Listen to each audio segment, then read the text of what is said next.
সঙ্গে রয়েছেন মোহাম্মদ আলী সিদ্দিকী। তিনি আওয়ামী লীগের রাজনীতিবিদ, নিউ ইয়র্ক থেকে আওয়ামী লীগের থিঙ্ক ট্যাঙ্কের একজন এবং মানবাধিকার কর্মী। আপনাদের দুজনকে আমি স্বাগত জানাচ্ছি। বাংলাদেশে যে পরিস্থিতি, মানবাধিকার বলে সেখানে কিছু আছে কিনা আমরা জানি। ডক্টর ইউনূসের সময়টিতে তখন যেহেতু অরাজনৈতিক সরকার ছিল, মানবাধিকার বলেন, রাজনৈতিক অধিকার বলেন, কোনো কিছুরই কোনো গ্যারান্টি ছিল না। কিন্তু ১ মাসের বেশি সময় হয়ে গেছে এই বিএনপি সরকার ক্ষমতা নিয়েছে, তারা নির্বাচিত হয়েছে, যেমন নির্বাচনই হোক না কেন। কিন্তু প্রশ্ন একটা উঠছে যে এই ১ মাস তাদেরকে দেখার জন্য, বোঝার জন্য হয়তো যথেষ্ট সময় নয়। একথা যেমন সত্য, তেমনি তো এটিও সত্য যে গত ১ মাসে তারা ইউনূসের শাসনামলের কন্টিনিউশন ছাড়া আর কি বা তারা করেছে। বাংলাদেশে এখনো মবের রাজত্ব চলছে। আমি আপনাদেরকে শুরু করার আগে ২-১টি ভিডিও দেখাতে চাই। দেখুন, ১টি, ২টি, ৩টি শিশু সন্তানকে সহ একজন মা জাতীয় স্মৃতিসৌধে গিয়েছিলেন শ্রদ্ধা নিবেদন করার জন্য, স্বাধীনতা দিবসে শহীদদের প্রতি শ্রদ্ধা। সেখান থেকে তাকে আটক করা হয়, ওই শিশুদেরকে সহ তাদেরকে নিরাপদ হেফাজতে নিয়ে যাওয়া হয়। এটা কি মানবাধিকার? এরপরে আরেকজন নারী, তিনি আমার এই অনুষ্ঠানেও এসেছেন। তিনি অসম্ভব রকমের মুক্তিযুদ্ধ প্রেমী, বঙ্গবন্ধু প্রেমী, শেখ হাসিনা প্রেমী। তাকেও আটক করে নিয়ে যাওয়া হয়েছে এবং অসংখ্য মানুষকে বিনা কারণে মানে রাজনৈতিক কর্মসূচি পালন করা কি বাংলাদেশে তাহলে নিষিদ্ধ? শহীদদের প্রতি শ্রদ্ধা জানানো কি বাংলাদেশে নিষিদ্ধ? এবং বিএনপি সরকার, তারা একটি রাজনৈতিক দল, ধারণা করা হয়েছিল আওয়ামী লীগের লোকেরা তাদেরকে ভোট দিয়েছে, ধারণা করা হয়েছিল তারা ক্ষমতায় আসলে তারা অন্তত রাজনৈতিক অধিকারটি নিশ্চিত করবে। সেটি আসলে হচ্ছে কিনা আমি দেখতে খুবই লজ্জাজনক। আমার মনে হয় বাংলাদেশের জন্য এটা একটা অনেক বড় লজ্জার বিষয়। একজন নারী, তার একদম ২ ছেলেকে দেখলাম ইলেকট্রিক শক দিয়ে তাকে টর্চার করা হচ্ছে, গাছের সঙ্গে মানে বেঁধে, দড়ি দিয়ে বেঁধে তাকে টর্চার করা হয়েছে। এখন পর্যন্ত গত ২০ মাসে ৬৫০-রও বেশি আওয়ামী লীগ, ছাত্রলীগের কর্মীদেরকে হত্যা করা হয়েছে। তাদেরকে নৃশংসভাবে হত্যা করা হয়েছে, যার কোনো বিচার নাই। এটি কি মগের মুল্লুক? যেই ইউনূসের মুল্লুকে যেই শাসন চলছিল সেটি এখনো অব্যাহত থাকবে? আর কত রক্তপাত হবে? অনেক ধন্যবাদ। ইউনূসের ক্ষমতা দখল পরবর্তী আজকের দিন পর্যন্ত যে ধরনের মব সন্ত্রাস আমরা দেখেছি, রাজনৈতিক প্রতিপক্ষকে নির্যাতন, নিপীড়ন এবং তাদের পরিবারের সদস্যদেরকে পর্যন্ত বাদ দেওয়া যাচ্ছে না, এই দৃশ্য আমরা আওয়ামী লীগের ১৭ বছরে দেখিনি, ১৬ বছরে দেখিনি। হ্যাঁ, অনেক অসঙ্গতি ছিল, কিন্তু এইরকম এতটা ভয়াবহ পরিস্থিতি আমরা দেখিনি। এই পরিস্থিতি আমরা মুক্তিযুদ্ধের আগে দেখেছি। এই বাংলার মানুষের উপরে পাকিস্তানিরা জুলুম করেছিল, নিপীড়ন করেছিল, এবং তার ফল কি হয়েছিল তা আমরা জানি। এই যে বিএনপির অফিসের সামনে পাগল ঘোরাঘুরি করত, একটা লোকও থাকতে পারতো না, তখন আমরা বলতাম যে এটা ঠিক হচ্ছে না, রাজনীতি মানে বিএনপি তো ডিজার্ভ করে এটা। ইউনূস তার মব বাহিনী নিয়ে এসেছে জামাতের, তারা আজীবনের এই চরিত্রে, তাদের না হয় বুঝলাম যে আচ্ছা ও তো প্রকাশ্যই এরকম, ও এটা করবে, এটা স্বভাবজাত আচরণ। কিন্তু বিএনপি এই কাজগুলো দেখেন। আবার এগুলোর মাধ্যমে আমার মনে পড়ে সেই ২১ আগস্টের গ্রেনেড হামলার কথা মনে পড়ে। একের পর এক আওয়ামী লীগের শীর্ষস্থানীয় নেতাদেরকে হত্যার যে তাদের মিশন ছিল, এগুলো তো কোনো কিছু গোপন নয়। তো দেখেন, এই নিরপরাধ মানুষগুলোর উপরে নির্যাতন কিন্তু পরবর্তীতে তাদের রাজনৈতিক ভবিষ্যৎ তারা নিজের হাতে লিখছে, অর্থাৎ নিজের কবর নিজেই রচনা করছে। কথা হচ্ছে আওয়ামী লীগ নিষিদ্ধ করা, নিষিদ্ধ দল, তাদের পক্ষে শহীদ মিনারে যাবেন, তিনি স্মৃতিসৌধে যাবেন, এই প্রশ্ন অনেকে তুলতে পারেন। আওয়ামী লীগ নিষিদ্ধ, আরে যে দল এই বাংলাদেশের জন্ম দিল, সেই দলকে নিশ্চিহ্ন আপনি কীভাবে করবেন? এটা তো কোনোভাবে সম্ভব না। আর আওয়ামী লীগকে নিষিদ্ধ করা হচ্ছে কি, কোন আইনে, কোন বিচারে? আমরা তো জানি ইউনূস কীভাবে এটা করেছিল। এবং শেখ হাসিনার বিরুদ্ধে এই সো কল্ড রায় নিয়ে এসেছে। ব্যক্তির বিরুদ্ধে যদি এত গুরুতর অভিযোগ থাকে, তাহলে তার একজন আইনজীবী ছিল না। তাকে প্রত্যেক মানুষের অধিকার রয়েছে ডিফেন্ড করার। তো তারা এই যে একটা কালার দেওয়ার চেষ্টা, যে আচ্ছা এটা এইরকম, আমরা বলেছি তাই এটাই ঠিক। আবার তারা বলে স্বৈরাচার, কে আবার বলে যে শেখ হাসিনা। দেখেন, অনেকগুলো ন্যারেটিভ তারা তৈরি করেছিল। তারা জুলাইকে কিন্তু আনতে চেয়েছিল মুক্তিযুদ্ধের ওপরে স্বাধীনতা।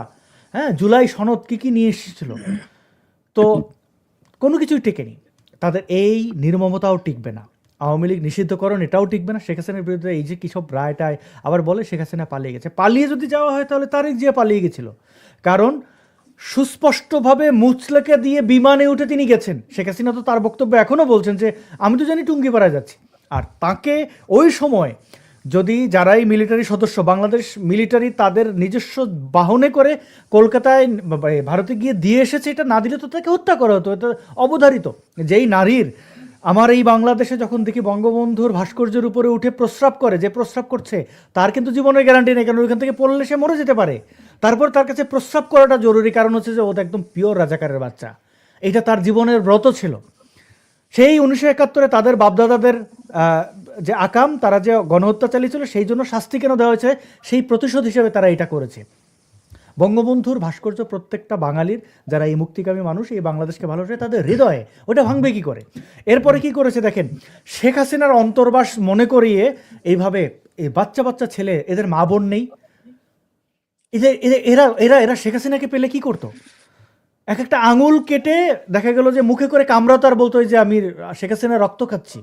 তো সেখানে শেখ হাসিনার বাংলাদেশের থেকে যাওয়া ছাড়া উপায় ছিল না, সেটা যদি পালিয়ে যাওয়া হয় তাহলে হজরত মোহাম্মদও পালিয়ে গেছিলেন। এই যে নোংরামি, এই যে ন্যারেটিভ তৈরি করা, এবং কি দিল্লি না ঢাকা, প্রত্যেকটা জায়গায় তারা ফেল করছে। আওয়ামী লীগের নেতাকর্মীদের উপরে যে পরিমাণে নির্যাতন করেছে, এর বদলা নেওয়া শেখ হাসিনাও ঠেকাতে পারবেন না। এবং মানে 32-এর বাড়ি ভাঙা, এটা শেখ মুজিবুর রহমানের বাড়ি মনে করে ভাঙা, অর্থাৎ ওই ভাস্কর্যের উপরে প্রস্রাবের মতো করে চিন্তা, এর জন্য বাংলাদেশে কত মানুষের যে বাড়ি থাকবে না। এবং তারা এত চেষ্টা করেও তো 32 ভাঙতে পারেনি। মানে কি করেছে, একটা অংশ আচ্ছা ঠিক আছে, তাও প্রতীকী অর্থে ভেঙেছে।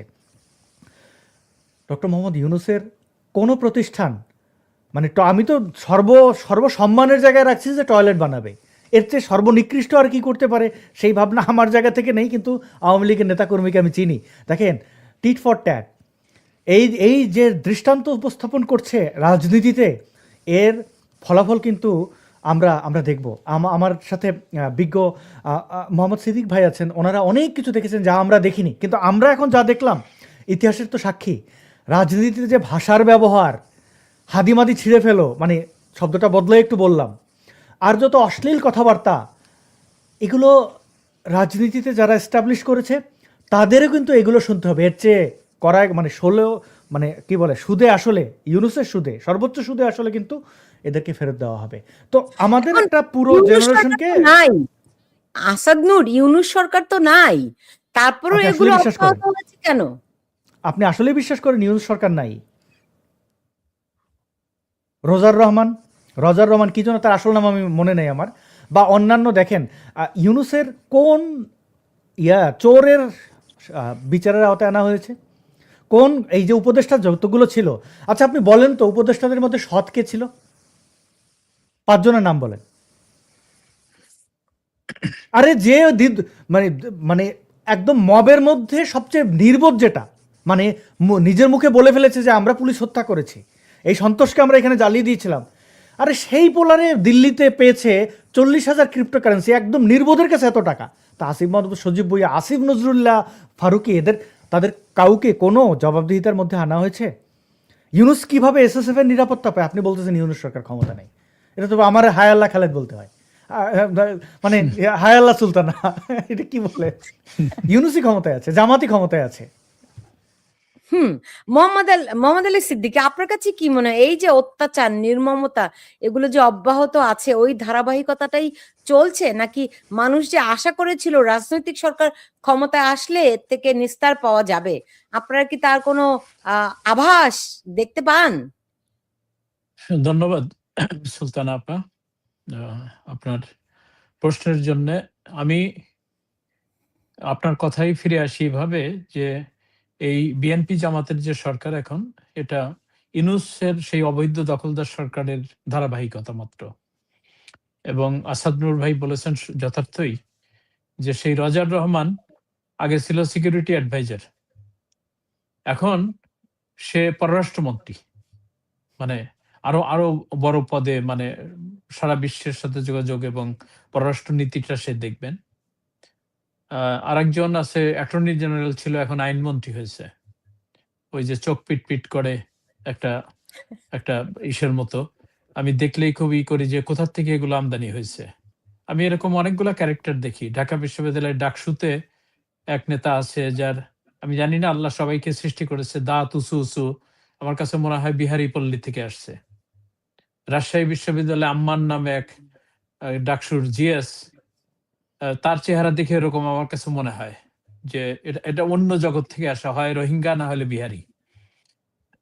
তো এই সমস্ত জিনিস এবং কি বলে এই ইনুচের শাসনামলের যে মব সংস্কৃতি, মব ভায়োলেন্স, আমার ধারণা ছিল যে এটা কমবে, কিন্তু কমে তো নাই, তার মাত্রা আরো বেড়ে গেছে। আপনি দু একটা ক্লিপ দেখালেন, ইলেকট্রিক শকের বিষয়টা সকালে দেখে আমি আমি এতটা হয়েছি যে তার গাছের সাথে বেঁধে তাকে ইলেকট্রিক শক দেওয়া হচ্ছে, পিটানো হচ্ছে। আরেকজন ছাত্রলীগের নেতা রাজশাহীতে, সে বোধহয় 18 মাস পরে মার সাথে দেখা করতে আসছিল, তাকে ড্রেনের মধ্যে ফেলে পিটানো হচ্ছে চারিদিক থেকে হায়নার মতো ঘিরে ধরে।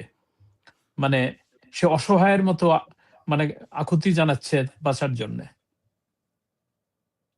তো এই দৃশ্যপটগুলা মানে দেখার মতো না। এবং খালে বিলে মানে নদীতে চারপাশে জঙ্গলে ছড়ানো ছিটানো এই ছাত্রলীগের আওয়ামী লীগের লাশ, এই যে উল্লাস যেটা শুরু হয়েছে, বিশেষ করে 5 তারিখ পর্যন্ত যে সমস্ত হত্যাকাণ্ড ঘটেছে, বিরাট অংশ হলো পুলিশ সদস্যদের উপরে হামলা।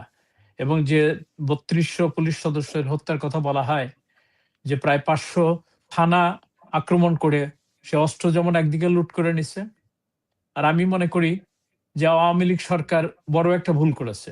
সেই ভুলটা হলো যে পুলিশ সদস্যদেরকে বা সেনাবাহিনীর সদস্যদেরকে গুলি ছড়ার নির্দেশ দেননি বা নিষেধ করেছেন, যে আমি চাই না রক্তপাত হোক। আমি জানি না যে তাহলে পুলিশ থাকার দরকার কি? পুলিশের হাতে যদি অস্ত্র না থাকে তাহলে তারা চৌকিদার। সেই চৌকিদার, তার হাতে একটা লাঠি থাকতো, আমরা ছোটবেলায় দেখতাম। তো সেই চৌকিদার থাকার কারণে তারা অকাতরে প্রাণ দিয়েছে। এই 350 পুলিশ সদস্য যারা আমাদের দেশের নাগরিক, তাদের পরিবার আজকে বিচারও চাইতে পারছে না।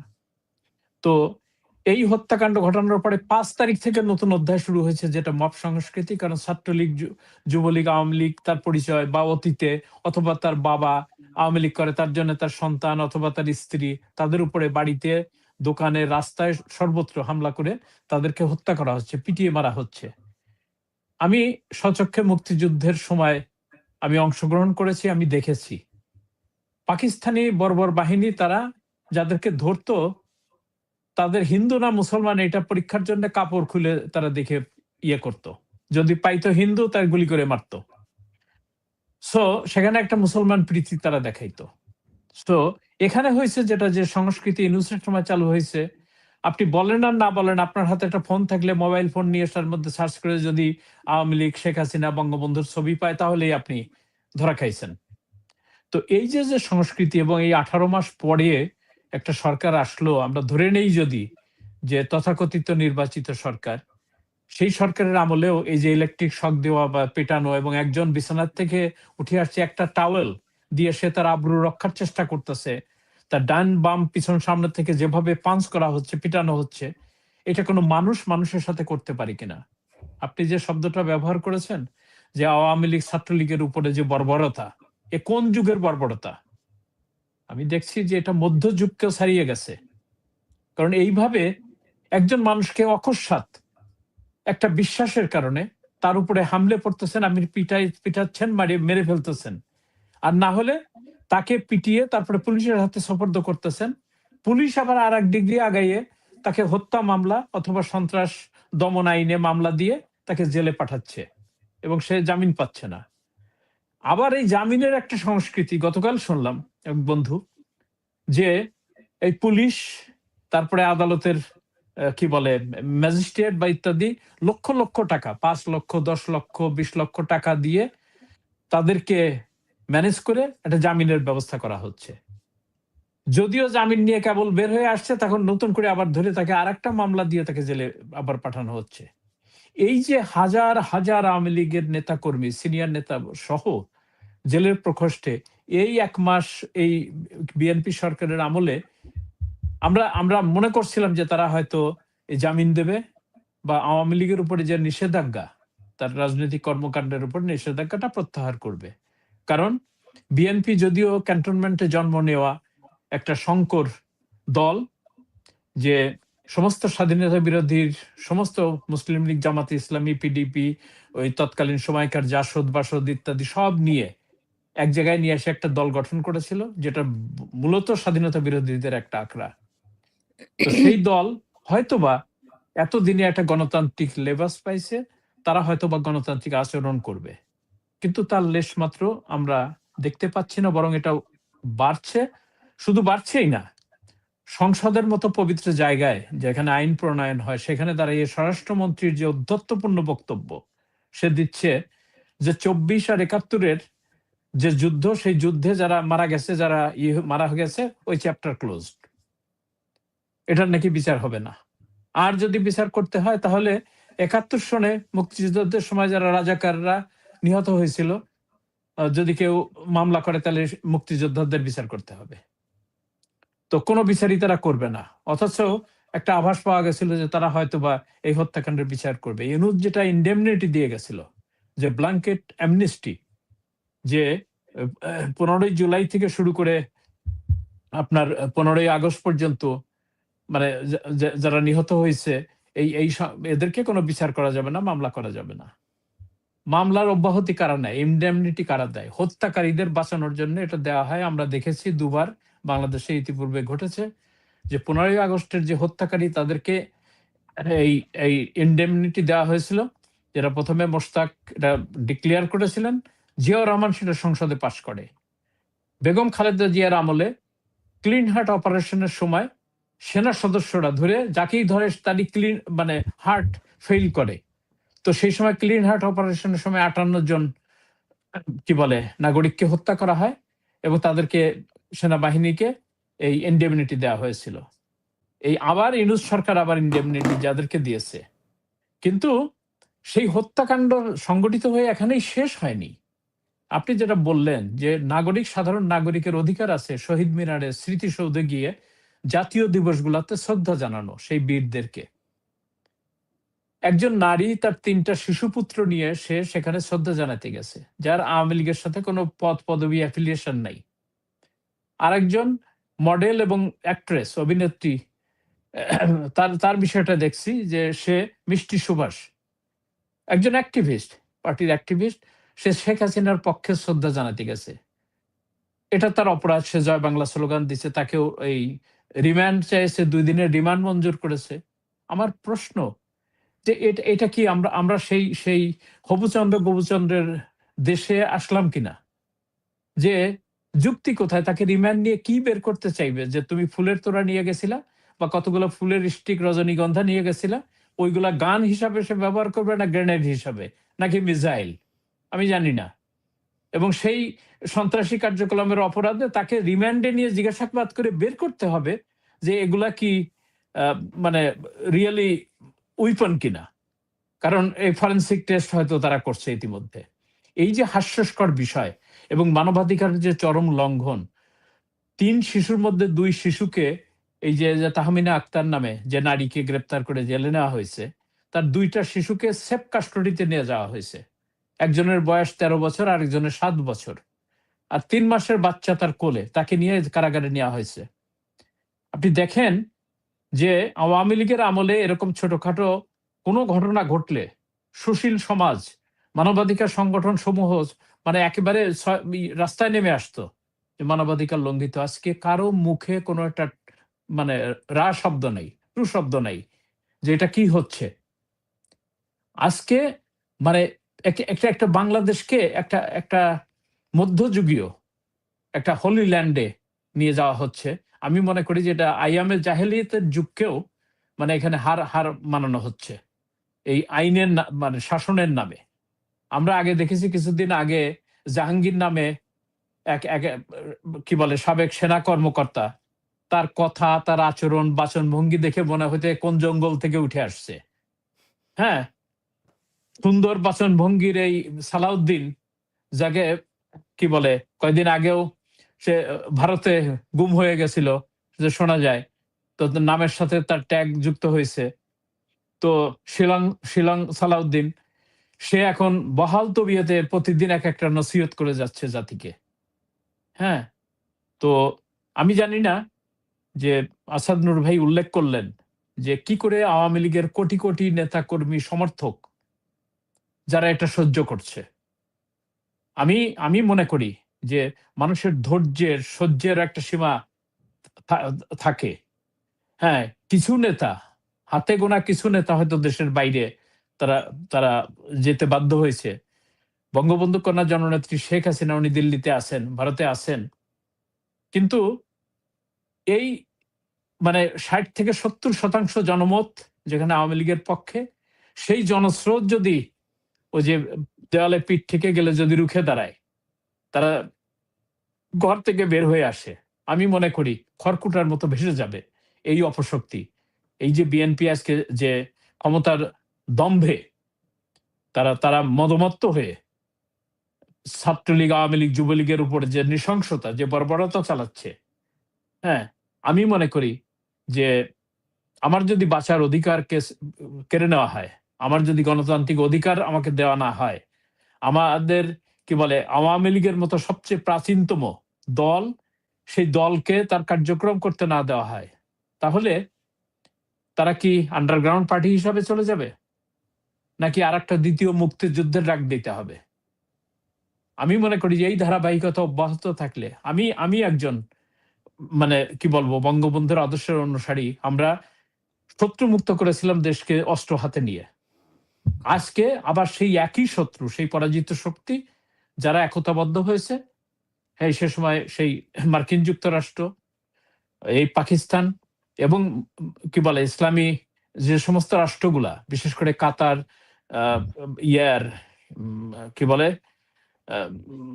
তুরস্ক, যারা এই এই এই ইউনূস সরকারকে এবং বিএনপি সরকারকে সমর্থন জুগিয়ে যাচ্ছে অস্ত্র দিয়ে, অর্থ দিয়ে, তারা আবার সেই দেশটাকে পুনরায় সেই পাকিস্তান, পূর্ব পাকিস্তানে ফিরিয়ে নেওয়ার সেই সেই খেলায় লিপ্ত হয়েছে। আমার কাছে মনে হয় যে সময় ক্ষেপণ না করে এই নেতা কর্মীদের জীবন বাঁচাতে, বাংলাদেশকে বাঁচাতে আজকে আবার সংগঠিতভাবে রুখে দাঁড়ানোর সময় এখনই। জি, আসাদ নূর মানে মোহাম্মদ আলী সিদ্দিকী মোটামুটি একটু বিস্তারিত বলেছেন, আপনাকে কিন্তু শুনতে পাই না সুলতানা আপা। আমার কথা শুনতে পান না আসাদ নূর? আমি শুনতে পাচ্ছি। মোহাম্মদ সিদ্দিক ভাই আমাকে শুনতে পাচ্ছেন? জি, আপনাকে শুনতে পাচ্ছি আমার সুলতানা কথা তাহলে এখন আপা। আপনি শোনা যাচ্ছে? না আবার জয়েন শুনতে করব পাবেন না। আমি আবার। আচ্ছা, আচ্ছা, আপনি আপনি রিজয়েন করলে আপনি শুনতে পাবেন। ওকে, সুলতানুর রহমান একটু বাইরে থ্যাংক ছিলেন ইউ। স্টেজে। জি জি। তো জি, সুলতানুর রহমান আমাকে বলছিলেন কিছু জি, একটা। আসাদ নূর, কিন্তু এই যে অবস্থা, এই কথাগুলি তো আমরা উনি 18 মাস ইউনূসের আমলের 18 মাস বলেছি, দেখেছি, শুনেছি, রাইট? তো মানুষের ভিতর তো একটা আশা ছিল। সো তারেক রহমান যদি এখন একই ধারাবাহিকতা অব্যাহত রাখেন, তো তারা কতদিন টিকতে পারবে? দেখেন, আমার মনে হয়েছিল যে তারেক রহমান ভালো হয়ে গেছেন। মানে ওনার অতীত তো আমরা জানি, আমরা দেখেছি। অন্তত ওকে জেনজিরা হয়তো জানেন না। তাকে দেখতে শুনতে তো একটা নিপাট ভদ্রলোকই মনে হয়। আবার তিনি কিছু জিনিস করেছেন, যেমন তার যে চোরা বন্ধু ওই যে গিয়াসউদ্দিন আল মামুন, এই ধরনের চোটবাটপারদের এড়িয়ে চলছেন দেখা যাচ্ছে। আবার যাকে তাকে পেলে হ্যান্ডশেক করছেন। একটা জায়গায় বলেছেন যে এই দেশে সকল মানুষ থাকবে, ধার্মিক নিধার্মিক যে যেরকম থাকবে, সবার অধিকার হবে, পাহাড় থেকে সমতল। কথাগুলো শুনতে ভালোই লেগেছিল, কিন্তু উনি সেই আগের সেই তারেক রহমানই রয়ে গেছেন। এর উদাহরণগুলো দেখেন, বঙ্গবন্ধু শেখ মুজিবুর রহমানের কিন্তু সেই একই নোংরা কথাবার্তা, সেই একই চর্বিত চর্বণ। তাদের লজ্জা করে না যে এই কথাগুলো মানুষকে এখন আর ওইভাবে বলা যায় না, কারণ মানুষ বোঝে, যাচাই বাছাই করে। এই যে বিএনপির কাছ থেকে শুনতাম আওয়ামী লীগ মুক্তিযুদ্ধকে কুক্ষিগত করে রেখেছে, তো আওয়ামী লীগ তো নাই, তো আপনারা কুক্ষিগত করে রাখেন মুক্তিযুদ্ধকে, আপনারা দিয়ে দিলেন জামাতের কাছে। দেখেন, এই যে অ্যাটর্নি জেনারেল যাকে বানানো হয়েছে তার বিষয়ে আমি আর কিছু বলবো না। তাদেরই মব সন্ত্রাসীদের অন্যতম নেতৃত্বে থাকা 2-1 লোক, বিশেষ করে ইলিয়াস নামের একটা ছেলে আছে, সে ভূয়সী প্রশংসা করলো এই এই এই অ্যাটর্নি জেনারেলের। কেন? যে যখন ইউনূস ক্ষমতা দখল করেছে, তখন আপনারা জানেন সারা বাংলাদেশে যে জায়গায় পেরেছে জেল ভেঙে জঙ্গি সন্ত্রাসী খুনিদেরকে বের করে নিয়ে গেছে। এমনকি আবরার ফাহাদ নামে ওই যে জামাতি শিবিরের সেই গুপ্ত ছেলেটা, যাকে আবার শিবিরই মেরেছে আওয়ামী লীগের, মানে নিজের নাক কেটে অন্যের যাত্রা ভঙ্গ করার জন্য, সেই ছেলের খুনি যে 1 নম্বর আসামি, সে কিন্তু জেল পলাতক, তাকে জামাত বের করে নিয়েছে। তো যাদেরকে নিতে পারিনি সেই সকল জঙ্গি সন্ত্রাসীদের ব্যাপারে যখন ইলিয়াস ওই অ্যাটর্নিকে রিকমেন্ড করেছে, সে নাকি একদিনের ভেতরে ছেড়ে দিয়েছে, এরকম সে 200 মানুষকে ছাড়িয়েছে ওই অ্যাটর্নিকে দিয়ে। তো একটা জঙ্গি সে হয়েছে এখন এখন এই শিলং সালাউদ্দিনের কথা বলি, কিসের গুম? ও তো রাজার হালে ছিল, ওর বাংলোর ভাড়া, মদ এবং আরও অন্যান্য জিনিস এগুলো ভারত সরকার সাপ্লাই দিত। আমি নিজে সাক্ষী, আমি ভারতে নির্বাসিত ছিলাম, আমি দেখেছি এটা। কারণ তাকে যে ওই এখানে একটা ঘটনা আছে, হাসান মাহমুদ আমাকে ধরে নিয়ে যাওয়ার জন্য গৌরগোপাল শাহকে অ্যাপয়েন্ট করেছিলেন। গৌরগোপাল শাহ তখন বেঁচে ছিলেন, কোভিডের আগের কথা বলছি। তো তার যে অ্যাসিস্ট্যান্ট, আমি নামটা বলছি না সঙ্গত কারণে, তাকে সালাউদ্দিন বাপ ডাকতো। তো সে আমাকে বলেছে কী কী দিচ্ছে, কীভাবে দিচ্ছে, আমার সামনে ওভার দ্য ফোনে। তো এখন মানে গৌরগোপাল সাহা, তার অ্যাসিস্ট্যান্টের নিয়ন্ত্রণে এই সালাউদ্দিন, তাহলে বুঝতে পারেন যে ভারত সরকারের কোন জায়গা থেকে তাকে ইয়ে করা হয়েছে। তো এগুলো তো দেখা জিনিস। এইরকম একটা লোক, অসৎ লোক, যারা কিনা নিজের রাজনৈতিক যদি নির্বাসনেও থাকেন সেটা সৎভাবে বলতে হয়। কে বঙ্গবন্ধু জেলে যান নাই? একের পর এক গেছেন। আমাদের জাতীয় নেতারা তারা ভারতে আশ্রয় নেন নাই, নিয়েছেন তো, সেইখানে তো ওইভাবে মানে নিজেকে, হ্যাঁ এগুলো বাংলাদেশের রাজনীতিতে চোরচোরটা ভণ্ডদের দিয়ে হবে না। তারেক জিয়ার আশেপাশে যারাই রয়েছেন তাদের বক্তব্যগুলো কোনো কিছু আমরা ইতিবাচক বিষয় দেখি। সবচেয়ে বড় উদাহরণ হবে, মব করতেই পারে, আওয়ামী লীগের আমলে মব হয়েছে এরকম, কিন্তু সেগুলোর তাৎক্ষণিক যে আমরা প্রতিক্রিয়া দেখেছি, তাৎক্ষণিক অপরাধীদের ধরা, নিয়ন্ত্রণের যে চেষ্টা, সেগুলো কি আছে? এই শ্রীলং সালাউদ্দিন যদি একটা কথা বলতো, সে পারুক আর না পারুক, যে পুলিশ হত্যার বিচার হবে, হয়ে যেত না। সে আরও ইনিবিনি বলেছে তারা পুলিশ হত্যার বিচার করবে না। এবং দেখেন, একটা লোক জামাত ইসলামের শীর্ষ, সে তার আসনে হেরেছিল, তাকে জিতিয়েছে এই এই এই এই লিয়াজু সরকার। তো জিতিয়ে তাকে, তার যে চুমির যে একটা বিষয়, মানে কি অশ্লীল, শিশুদের উপরে যৌন নির্যাতন, একটা মামলা সারা বাংলাদেশে হচ্ছে তার বিরুদ্ধে, কোনো প্রকার প্রতিবাদ। সেটাই মোহাম্মদ আলী সিদ্দিকী, এই যে মানবাধিকার লঙ্ঘন 18 মাস ধরে হয়েছে, এখন গত 1 মাস বিএনপির সরকারের আমলেও হলো, এবং এগুলি তো থামানোর, কমানোর বিন্দুমাত্র সদিচ্ছা তো এই সরকারের কথায় স্পষ্ট নয়। যদিও স্বরাষ্ট্রমন্ত্রী সালাউদ্দিন আহমেদ আজও বলেছেন যে তারা মব ভায়োলেন্সকে নিরুৎসাহিত করবে, টলারেট করবে না। কিন্তু এই যেই ছেলেরা এই গত দুদিনে আমরা দেখলাম মবের শিকার হয়েছে, তাদের ক্ষেত্রে কি করেছে? যেখানে রুবিন ফারহানা নিজে বলছেন তিনি মবের শিকার হয়েছেন, তখন তিনি এটির আইনি ব্যাখ্যা দিতে চান। এখন আন্তর্জাতিক মানবাধিকার সংস্থাগুলো কি করছে?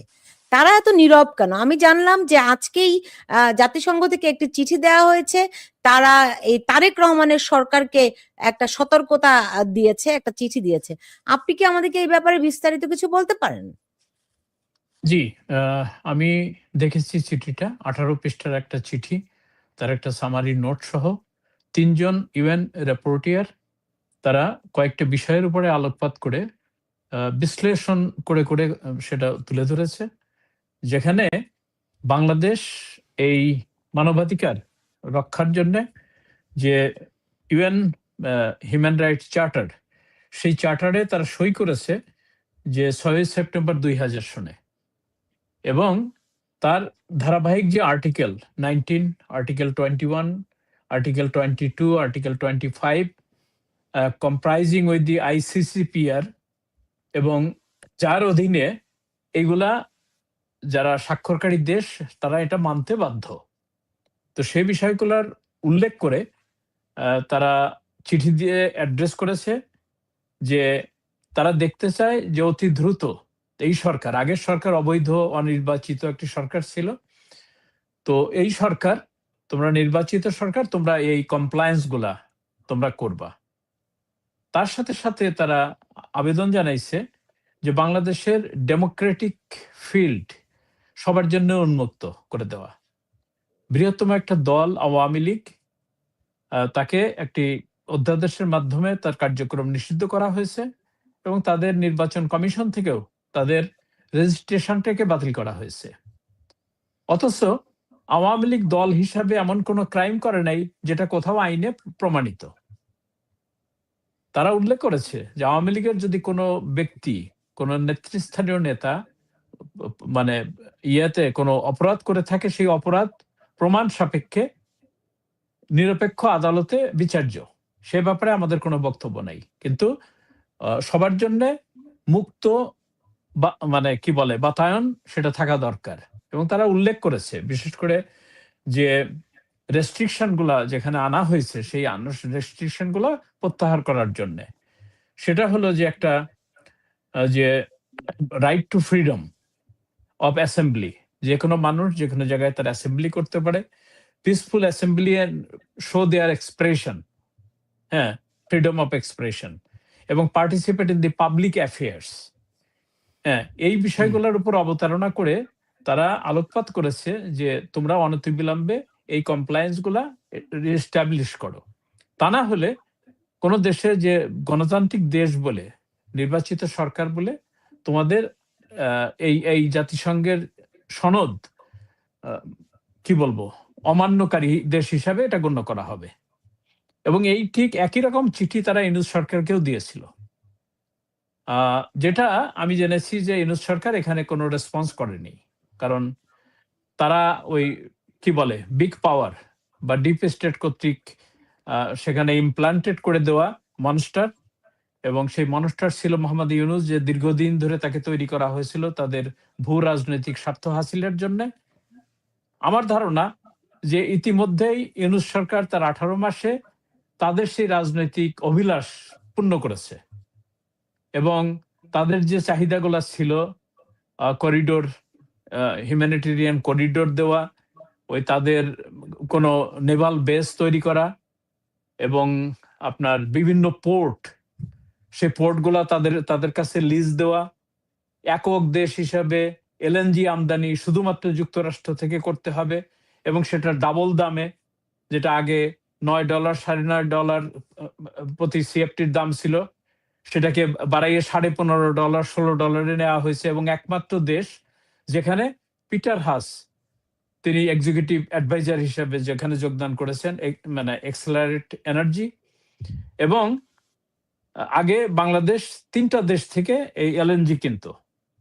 আর সর্বশেষ যেটা করা হয়েছে প্রায় 300 পণ্য, তার উপরে মানে তালিকা দিয়ে এনডিএ চুক্তি করা হয়েছে, non disclosure agreement. Even though আপনারা সম্প্রতি দেখেছেন যে এই বিএনপি সরকারের জনৈক মন্ত্রী মার্কিন রাষ্ট্রদূতের কাছে গিয়ে একটা দরখাস্ত দিচ্ছে যে আমরা এই তেল সংকটে রাশিয়ার থেকে তেল কিনতে চাই। তো আপনি কম মূল্যে বা প্রতিযোগিতার মূল্যে বাজার থেকে আপনি কোনো পণ্য কিনতে পারবেন সেই সুবিধা নাই। এর আগে ইউনূস সরকার ক্ষমতায় থাকতেও ওই ফরহাদ মজারের ওয়াইফ যে উপদেষ্টা ছিল ফরিদা আক্তার, উনি বলেছিলেন যে যুক্তরাষ্ট্র থেকে আপনার পোল্ট্রি কিনতে হবে, যেমন মাংস। এখন এখান থেকে মাংস কিনতে হবে, বাংলাদেশ সব হয়েইছে, তারা তো করেছেই। তো আসাদ নূর, আপনার কি মনে হয় এই ডিপ স্টেটের রাজত্ব এখনো চলছে? তাই যদি হয়ে থাকে তাহলে আপনার মানবাধিকার তো ইউনূসের আমলে যেমন ছিল, মানবাধিকার মানে কি কোনো রকম মানবাধিকার থাকবে না, এটাই তো। ফলে ওইটাই কি অব্যাহত থাকবে তাহলে এখনো? জি, আমি কয়েকটা আমার জায়গা থেকে, আমাদের মাঝে মোহাম্মদ সিদ্দিক ভাই আছেন, তিনি একজন মানবাধিকার কর্মী, এবং রেনো, আমি আমার স্বল্প পরিসরের আমার অভিজ্ঞতাটা বলি। এটাকে শুরু করি একটু আদালত, আপনার অধিকার নিশ্চিত করে কি আদালত, তাই না? এই আদালতে কারা আছে? সেই মবের ইউনূস থেকে শুরু করে এই পর্যন্ত শেখ হাসিনার একটা বক্তব্যকে ওরা বিশাল একটা এভিডেন্স হিসেবে দেখেছিল যে নো ট্রিটমেন্ট নো রিলিজ। আচ্ছা, এটা আপনি একটা গ্রামের একটা লোকরে যেয়ে বললে সে হয়তো বলবে যে আচ্ছা নো বলছে দুইটাতেই, তার মানে ট্রিটমেন্টও দিও না, রিলিজও করো না। কিন্তু একটা যারা এই শব্দটার মানে বোঝেন এবং সেটাকে বড় করে দেখা যায়, দেখো শেখ হাসিনা কত বড় খারাপ, এই দেখো বলছে নো ট্রিটমেন্ট নো রিলিজ, তাদের কাছ থেকে আপনি আইন কি জানবেন? যে জানেই না সে আপনারে কি দেবে। এখন আদালত যেখানে নাই তখন কি হয়?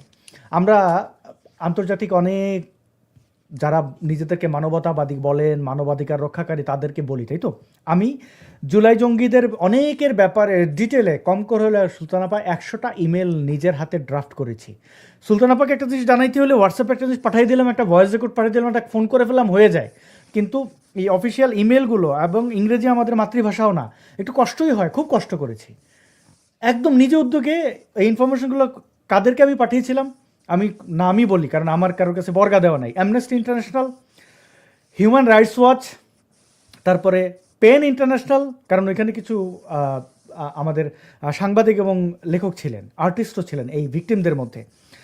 তারপরে আমি রিপোর্টার্স উইদাউট বর্ডার, এরকম 17টা অর্গানাইজেশন, ইউনাইটেড নেশনসের যে OSCHR, ওই ওই শাখাটার একদম চিফ এক্সিকিউটিভ দুইজনের সাথে আমার খুব ভালো যোগাযোগ ছিল। এটা হচ্ছে যে হাসান মাহমুদ কর্তৃক আমার বাবা মার উপরে যখন নির্যাতন হয়, তখন তারা এটা একটা OSCHR ওদের আছে, স্টেটমেন্ট আছে ওইটা নিয়ে। তো যেহেতু ওই এমপ্লয়ি আমার সাথে প্রায় 6 মাস তথ্য যাচাই বাছাই করে এগুলোই করেছেন, তাকে আমি জানালাম।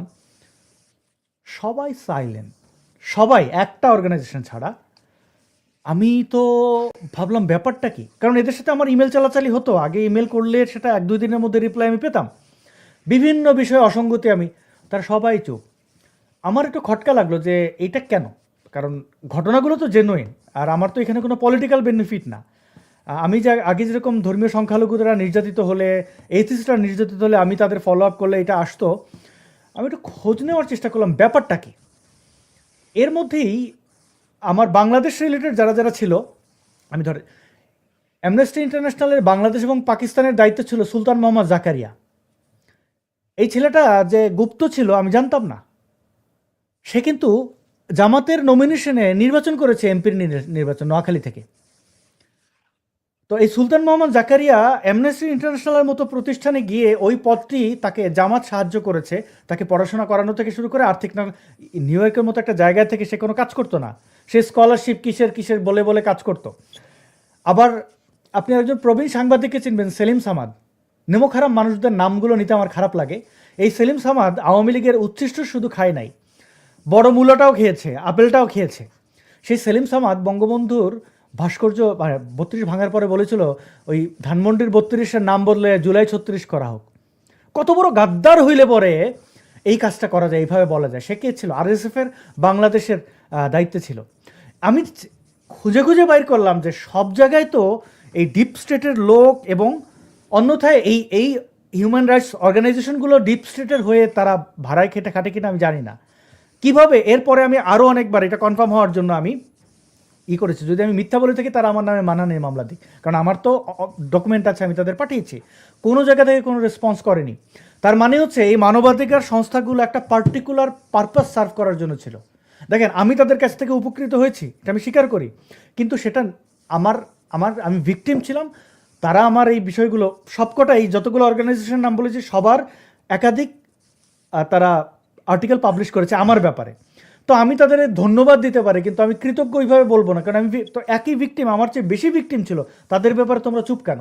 তার মানে তোমাদের কোনো নির্দিষ্ট এজেন্ডা আছে, ধান্দা আছে। তো এই হচ্ছে আমার দেখা এই মুখ এবং মুখোশ মানবাধিকার সংস্থাগুলোর। এখন আপনি তাদের কাছ থেকে কি আশা করেন সুলতানুর রহমান? ছাগল তো লাফায় খুঁটির জোরে। না, এখানে আমি একটু আসাদ নূর ভাই একটু সাপ্লিমেন্ট করতে চাই। আমি একটা বিষয় লক্ষ্য করেছি, সেটা হচ্ছে আপনি জানেন যে ইউএন একটি সংস্থা, আন্তর্জাতিক সংস্থা, 193টা দেশের সদস্যভুক্ত দেশের প্রতিষ্ঠান। সেখানে বিগেস্ট ডোনার হচ্ছেন ইউএসএ। এবং আমি একটা কি বলবো, এই মানবাধিকার নিয়ে কাজ করতে গিয়ে লক্ষ্য করেছি যে কিভাবে এরা এক সংস্থা আর এক সংস্থার সাথে এনট্যাঙ্গলড, হ্যাঁ, এবং কিভাবে ফান্ডিংটা তাদেরকে করা হয়। তো সেই ফান্ডিং এ করতে গিয়ে আমি দেখি, আমার ধারণা ছিল যে অ্যামনেস্টি ইন্টারন্যাশনালটা হচ্ছে ইউকে ভিত্তিক একটি সংগঠন, যেখানে একসময় আইরিন পারভিন, হ্যাঁ, যে আইরিন খান, তারেক রহমানের নাকি খালা হয়, জোবায়দা রহমানের খালা, হ্যাঁ, খালা শাশুড়ি বা খালা এরকম, তো জোবায়দা রহমানের আত্মীয়, হ্যাঁ, আত্মীয় হয়। তো এরকম একটা প্রতিষ্ঠান সম্ভবত ইন্ডিপেন্ডেন্ট এবং তারা ইন্ডিপেন্ডেন্টলি কাজ করে, কিন্তু সেটা দেখা গেল যে না, 11টা মানবাধিকার সংস্থা তারা প্রত্যেকের সাথে কানেক্টেড, এবং তারা প্রত্যেকে ওই অরিজিনাল যে জায়গা থেকে ফান্ডিংটা হয় সেটা হলো এই ডিপ স্টেট থেকে, ইউএস থেকে সেই ফান্ডিং তাদেরকে দেয়া হয়। এবং যখন একজন, ওই যে আমাদের গ্রামে একটা ইয়ে আছে যে একটা শিয়াল যখন হুক্কা হওয়া ডাকে, তার সাথে যেখানে যে শিয়াল থাকে তারা তার সাথে কোরাস করে। হ্যাঁ, শিয়ালের ডাক শুনেছেন নিশ্চয়ই যারা যদি গ্রামে বসবাস করে থাকেন। তো এখানেও আপনি মনে করেন যে এই কি বলে হিউম্যান রাইটস ওয়াচ একটা স্টেটমেন্ট দেবে যে বাংলাদেশে গার্মেন্টস শ্রমিক আমিনুলের উপর অত্যাচার করা হয়েছে, সেই হুক্কা হওয়ার সাথে সাথে দেখবেন আপনি অ্যামনেস্টি ইন্টারন্যাশনাল সাথে সাথে ইয়ে দিচ্ছে, এখানে আইএলও তার সঙ্গে একটা স্টেটমেন্ট ইস্যু করতেছে। দুদিন পরে দেখবেন সেক্রেটারি অফ স্টেট ইউএস এর সে আমিনুলের বিষয় নিয়ে সে বক্তব্য দিচ্ছে, কথা বলতেছে। মানে ইট ইজ সো রিলেটেড, মানে ওই যে রসুনের যে কোয়াগুলা যে এক জায়গায় সব সংযুক্ত, সেভাবে আজকে এই বাংলাদেশের আপরাইজিং, যে রেজিম চেঞ্জের যে পরিকল্পনা, সেই পরিকল্পনার সময় থেকে আপনি লক্ষ্য করবেন যে জাতিসংঘের মুখ বন্ধ, অন্য সমস্ত সংস্থার মুখ বন্ধ, কোনো মানে হিউম্যান রাইটস অর্গানাইজেশন তারা কোনো স্টেটমেন্ট দিচ্ছে না, তারা দেখছেও না কিছু। এবং তাদের যারা কান্ট্রি রিপ্রেজেন্টেটিভ আছে তারাও নিশ্চুপ। সাথে সাথে নিশ্চুপ হচ্ছে আপনার যে বাংলাদেশের যে সমস্ত রাষ্ট্রদূতদের টুয়েসড গ্রুপ আছে, তারপরে বিভিন্ন রাষ্ট্রদূতরা যে কোনো সময় যে কোনো ইস্যুতে 12 জন 13 জন একসাথে মিলে স্টেটমেন্ট ইস্যু করে। দে আর মাম, দে আর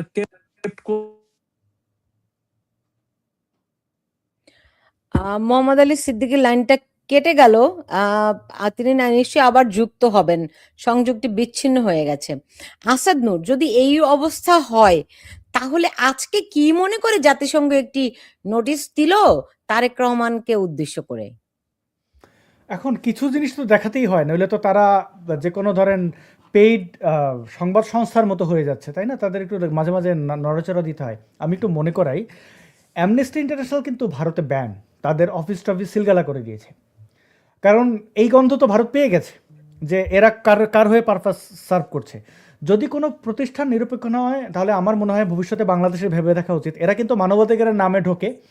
আপনি বাংলাদেশের যে বাংলাদেশ বেস যে মানবাধিকার সংস্থাগুলো দেখেন, তারাও কিন্তু ওই যে এনজিওগ্রাম দেখেন, এই বিষয়গুলো কিন্তু খুব জরুরি। আমি যখন প্রথম জেলে যাই তখন আমার নামে তারা সো কল্ড ব্লগার, বিএনপি পন্থী, এরা টাকা পয়সা অর্গানাইজেশনে অ্যাপ্লাই করে ফেলেছে, আমি জানি না। তারপরে আমি যখন বের হয়েছি, বের হওয়ার 7 দিনের মাথায় তো আমাকে আবার ডিজিএফআই ধরে নিয়ে গেছে হেফাজতের অনুরোধে, যে আমারে ধরতে হবে। ঠিক আছে, ধরে নিয়ে আমাকে বলে যে এই সংস্থাগুলোর সাথে আমার কি কানেকশন।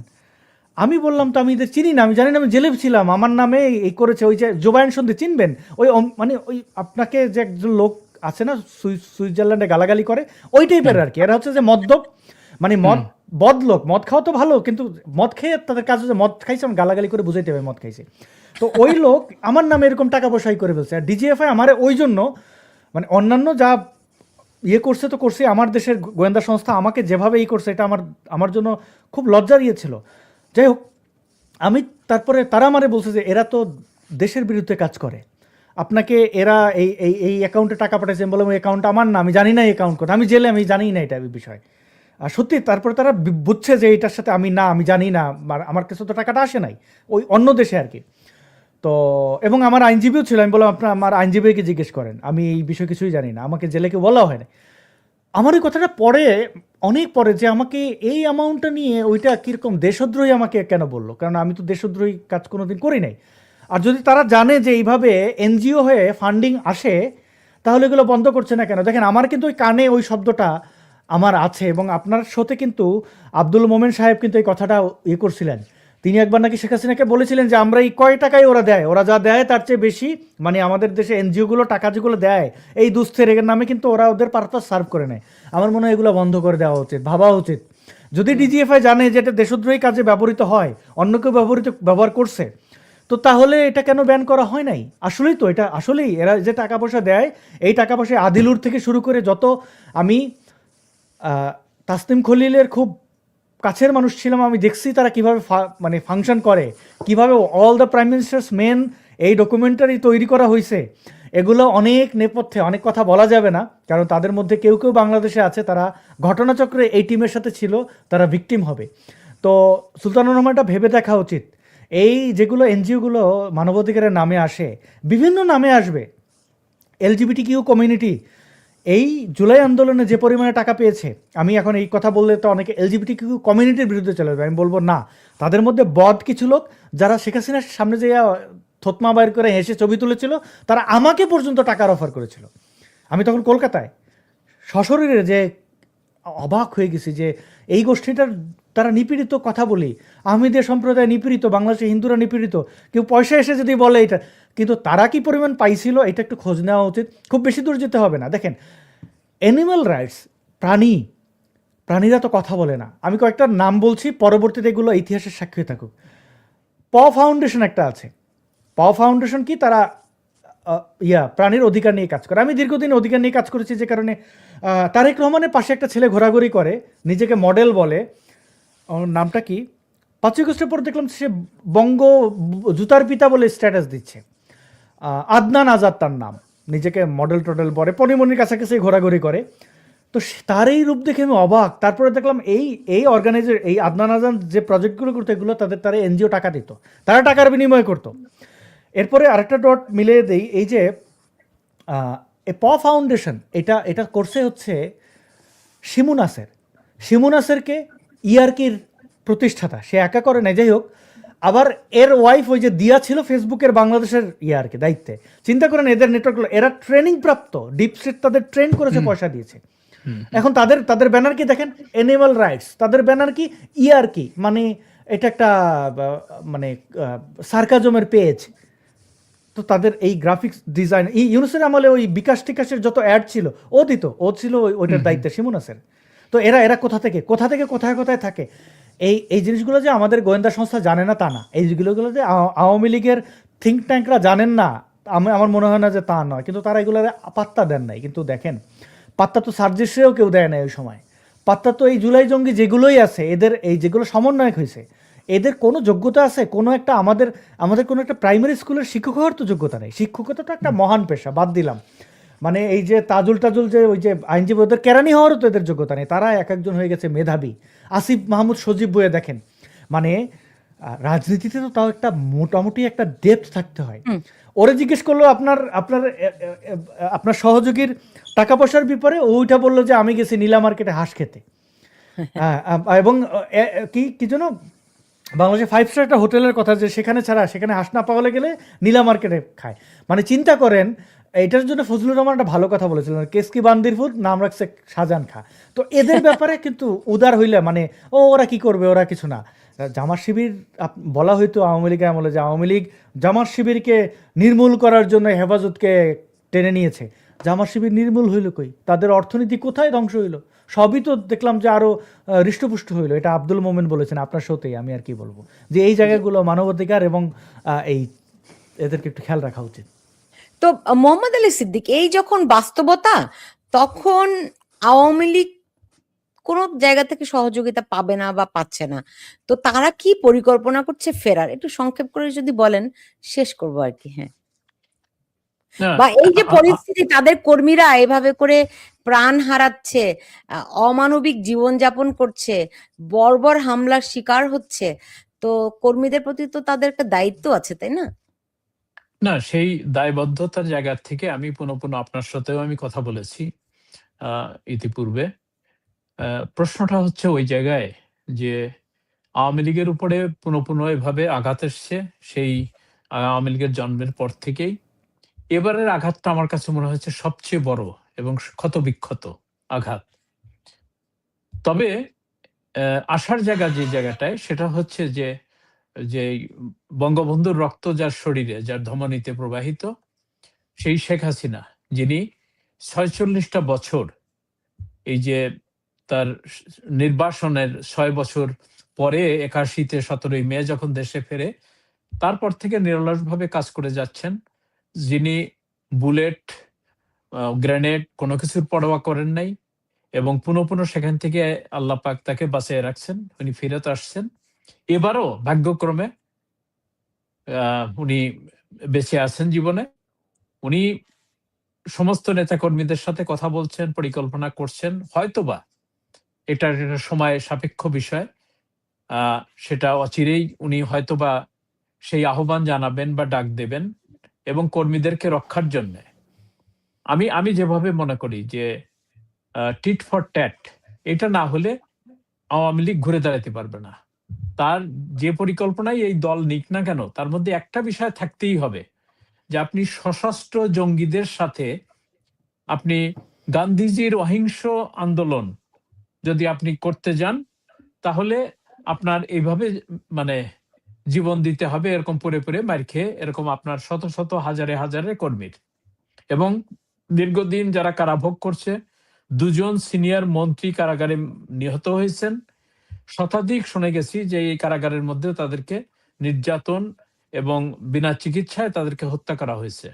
এটা চলতে থাকবে, চলমান থাকবে। আর একটা বিষয় আমি যেখানে বলতে চাই, সেটা হচ্ছে যে আশা জাগা নিয়ে কোনো কিছুই এই বিএনপির কাছ থেকে পাওয়া যাবে না যদি বল প্রয়োগ করা না হয়।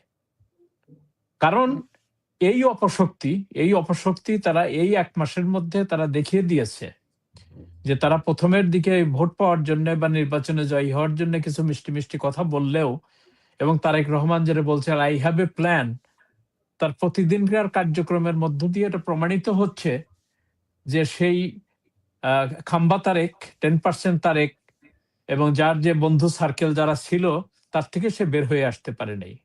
কারণ আজকেই একটা নিউজে আমি দেখলাম যে তার APS 2 যাকে নিয়োগ দিছে, সেই APS 2 ভাই, আপন ভাইকে সে ব্রাহ্মণবাড়িয়া ইপিজেড করার জন্য অনুমোদন দিছে প্রধানমন্ত্রীর দপ্তর থেকে। তো এই যে স্বজন প্রীতির কথা আমরা বলি, সেই স্বজন প্রীতির রন্ধ্রে রন্ধ্রে আপনি দেখেন যে শেখ হাসিনা সকল স্থানীয় সরকার পর্যায়ে নির্বাচন করে, ইউনিয়ন, উপজেলা, জেলা পরিষদ সমস্ত জায়গায় নির্বাচন করে জনপ্রতিনিধিদের তাদের ক্ষমতায়ন করেছিলেন। এখন এসে সেখানে সমস্ত কিছু বাদ দিয়ে দলের লোকদেরকে নিয়োগ দিচ্ছে, সে ব্যবসা বাণিজ্য দিচ্ছে। এবং একটা জিনিস না বললেই নয়, আপনি লক্ষ্য করবেন যে যে শিশু মৃত্যু হচ্ছে, যে টিকার অভাবে টিকা নাই, স্বাস্থ্য মন্ত্রণালয়ের কোষাগার শূন্য।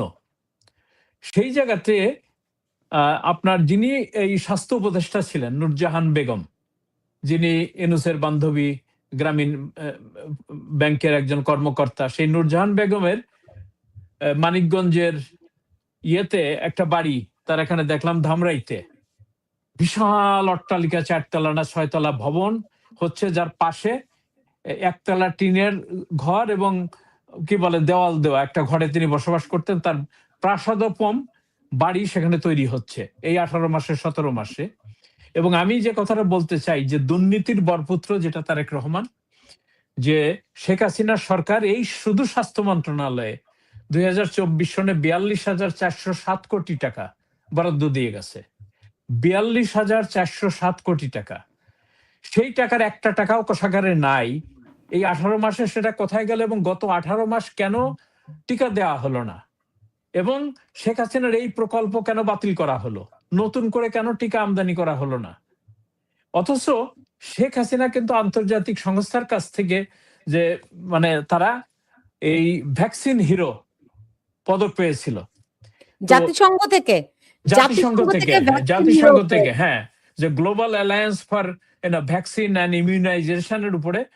এবং সেই দেশ, এবং যিনি 18 সন থেকে শুরু করে 97% শিশুদের মধ্যে টিকা দেওয়া, এবং 2022 থেকে 24 96% শিশুদের টিকা উনি দিয়েছেন। শুধু তাই না, কোভিডের সময় উনি যেভাবে এই করোনা মোকাবেলা করেছেন, যেটা পৃথিবীতে বিরল এক্সাম্পল সৃষ্টি করেছেন, ঘনবসতিপূর্ণ দরিদ্র একটি দেশকে উনি সেই কোটি কোটি মানুষের মানে নিহত হওয়ার পথ থেকে রক্ষা করেছেন, যা এই যুক্তরাষ্ট্র পারে নাই, ভারতও পারে নাই। হ্যাঁ, তো সেরকম একজন দক্ষ ম্যানেজার, তাকে ফ্যাসিস্ট আখ্যা নিয়ে দেশ ছাড়তে হয়েছে। তা আমি যে জিনিসটা মনে করি যে আমাদের আশা জাগা নিয়ে কোনো কিছুই এই বর্তমান মানে কি বলবো বর্বর এই বিএনপি সরকার জামাত সরকারের কাছ থেকে পাওয়া যাবে না, ঘুরে দাঁড়াতে হবে। এবং আমি আহ্বান জানাই যে দলের আওয়ামী লীগের শীর্ষ নেতা সহ যারা মুক্তিযুদ্ধের আদর্শে বিশ্বাস করে, যারা বাম প্রগতিশীল শক্তি, ওই যে উদিসির মতো শেখ হাসিনাকে ফ্যাসিস্ট ছবি নিয়ে দাঁড়াইছে এরা না, যারা সত্যিকারে ফিল করতেছে, আমরা সমালোচনা করেছি অতীতে, কিন্তু মুক্তিযুদ্ধের চেতনা, ৭২-এর সংবিধান, স্বাধীনতা রক্ষা করতে গেলে আওয়ামী লীগকে লাগবে। এক কাতারে দাঁড়ান এবং নেতাকর্মীদের রক্ষা করেন, তার সাথে সাথে দেশটাকে রক্ষা করেন। দেশটা আমাদের সবার, যেটা ৩০ লক্ষ প্রাণের বিনিময়ে, ২ লক্ষ মা বোনের সম্ভ্রমের বিনিময়ে অর্জিত হয়েছিল। এই রক্ত বৃথা যেতে পারে না।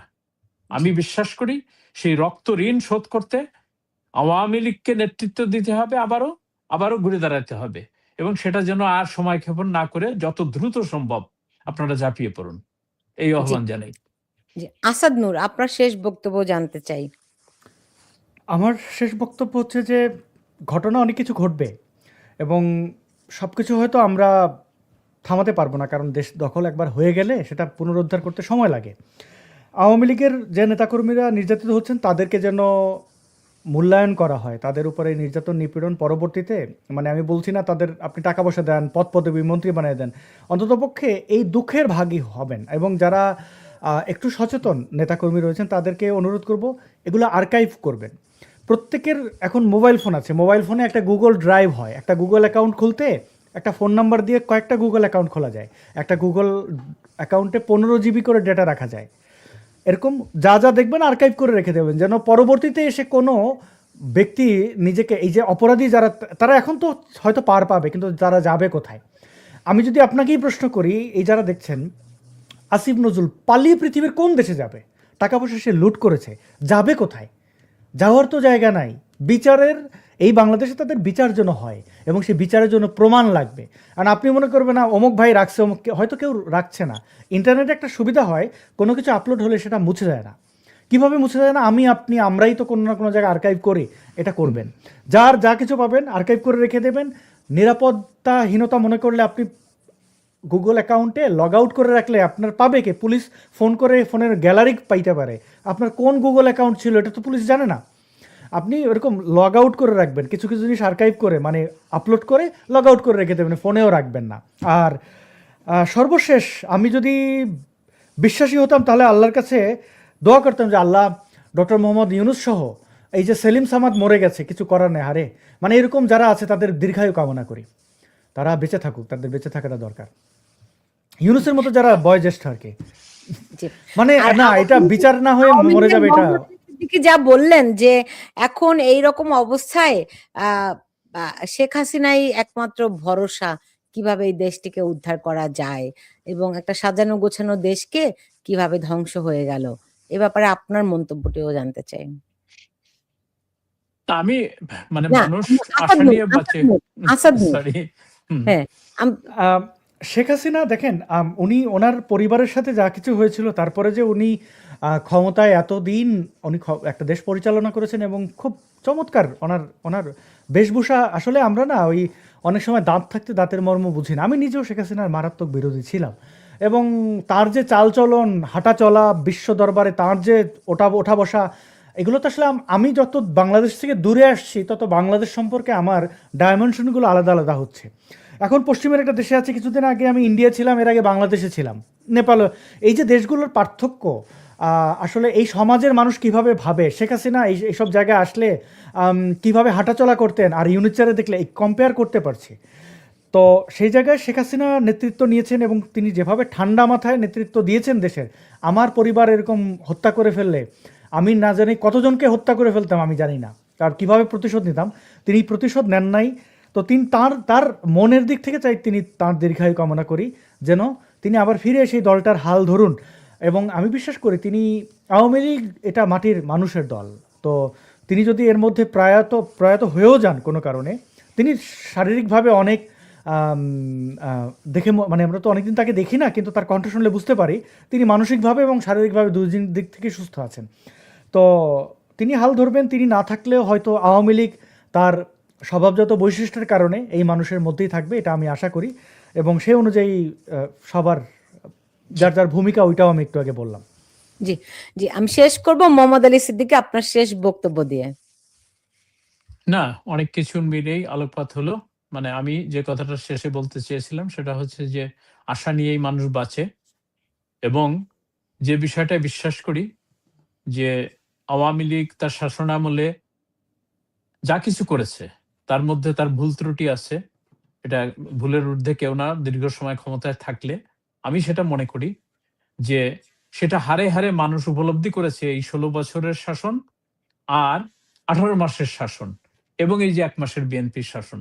তুলনা করে যে কোটি, কোটি মানুষ শেখ হাসিনার যারা ভক্ত ছিল না তারাও ভক্ত হয়েছে। যেটা আসাদ নূর ভাইও বললেন। এবং এই যে প্রাণের স্পন্দন একটা জায়গায় এসে মিশছে, এই শক্তি আমি মনে করি তারা একত্রিত হবে, এবং এভিল ফোর্স তারা দীর্ঘ সময় টিকতে পারে না। হ্যাঁ? এবং যেটা একটা প্রবাদ আছে, নো টাইরানিস লাস্ট লঙ্গার। যে ফ্যাসিস্ট আখ্যা শেখ হাসিনাকে দেওয়া হয়েছে, সেই ফ্যাসিস্ট শেখ হাসিনা হারে, হারে প্রমাণ দিচ্ছে আসল ফ্যাসিস্ট মোহাম্মদ ইউনূস, এবং এই ১ মাসের মধ্যে ফ্যাসিজমের যে স্বরূপ সেটা বিএনপি দেখিয়ে ফেলেছে। হুম? জি। আমি তো আশাবাদী মানুষ, আমরা আমি এর মনে করি থেকে সেটা হবে। বাংলাদেশের মানুষ নিশ্চয়ই মুক্তি চায়, খুব শীঘ্রই মানুষের মুক্তি হোক সেই প্রত্যাশা করছি, সব পক্ষের শুভবুদ্ধির বুদ্ধির উদয় হোক সেই প্রত্যাশা রেখে আজকের মতো করে বিদায় নিচ্ছি। মোহাম্মদ আলী সিদ্দিকী এবং আসাদ নূর, আপনাদের দুজনকে অনেক ধন্যবাদ আমার সঙ্গে আজকে যুক্ত হওয়ার জন্য, এবং দর্শকদেরকেও